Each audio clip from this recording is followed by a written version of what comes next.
اچھا شاہ صاحب، میں نے کہے فقیر پڑھی، آپ کی کچھ نشستوں کو سنا، مجھے یہ سعادت حاصل ہوگی، میں نے سوال آپ سے کر لیے. ایک تو چیزیں میں نے پریکٹس کرنی، شاید میں اتنا قابل نہیں تھا کہ سارے آپ کے حکم میں مان پاتا، کوتاہیاں بے شمار تھیں، اور اس میں سے کلیہ بڑا کارگر کر رہا. میں چاہوں گا اس کے پیچھے جو روحانیت یا سائنس ہے اس کو آج واضح کر دیجیے. آپ شاہ صاحب ہمیشہ ہمیں یہ نصیحت کرتے رہے، گائیڈ کرتے رہے کہ ہاتھ کھلا رکھیے، بانٹیے، آسانی پیدا کر دیجیے، کسی کی ایکسپیکٹیشن سے زیادہ کر دیجیے، اور لنگر دسترخوان کھلے کر دیجیے.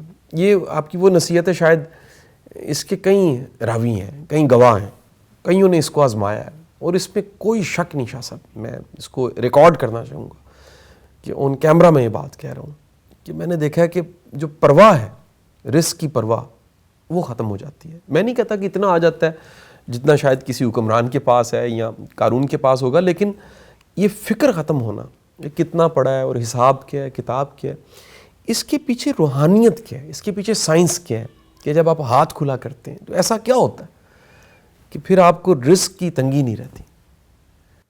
دو چیزیں مذہبی نقطہ نظر سے اگر آپ دیکھیں گے تو رب کے کچھ وعدے ہیں کہ میرے راہ پہ خرچ کرو،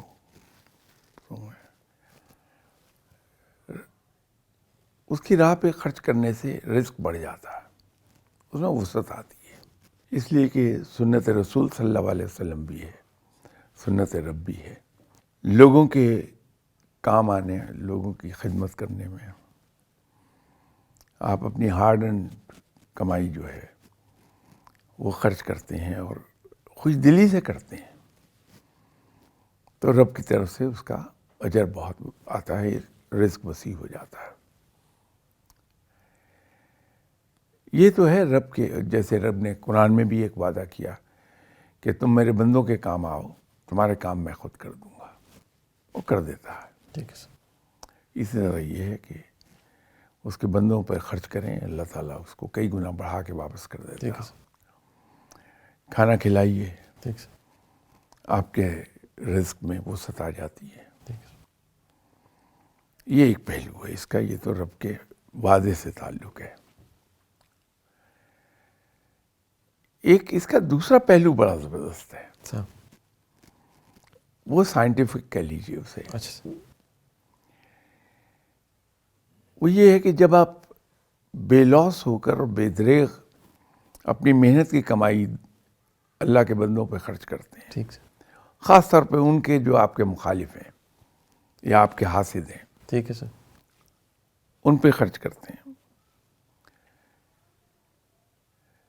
تو جذبہ آپ کے اندر ایک یہ ہوتا ہے کہ میرے رب کا عطا کردہ رزق ہے، یہ بھلے میرا دشمن ہے، مخالف ہے، حاسد ہے، لیکن ہے تو میرے رب کا بندہ،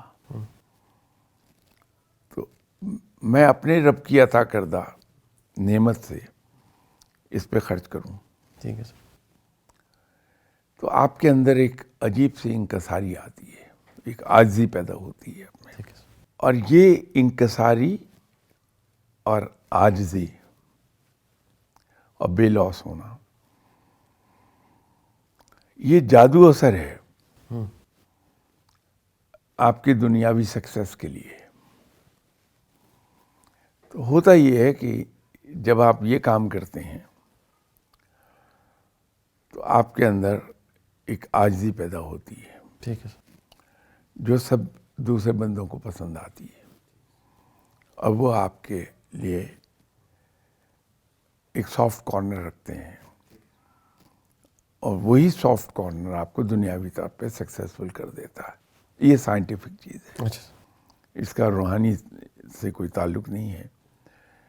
روحانیت کا تو میں نے وہ بتا دیا کہ اس کو اللہ تعالیٰ کے، ٹھیک ہے سر. لیکن یہ پریکٹیکلی دنیا میں کیا ہو رہا ہے، ٹھیک ہے سر. تو آپ کو اگر لاجیکل چیز چاہیے، سائنٹیفک چاہیے، تو یہ ہے. ٹھیک ہے سر. اس سے آپ کے اندر ایک کمال کی عاجزی، ٹھیک ہے سر. ایک انکساری ٹھیک ہے سر. اور بے لوس ہونا، ٹھیک ہے سر. کسی سے کوئی غرض ہی نہیں ہے. کوئی آ کے لے گیا, ٹھیک ہے سر, اگلے لمحے آپ کو 10 گالیاں دے دی, ٹھیک ہے سر, برائی کر دی, غیبت کر دی, آپ کے بارے میں ذرا انٹروورڈ کامنٹ کر دیے, تو آدمی کہہ لگاتا ہے, اڑا دیتا ہے اس کو. ٹھیک ہے سر.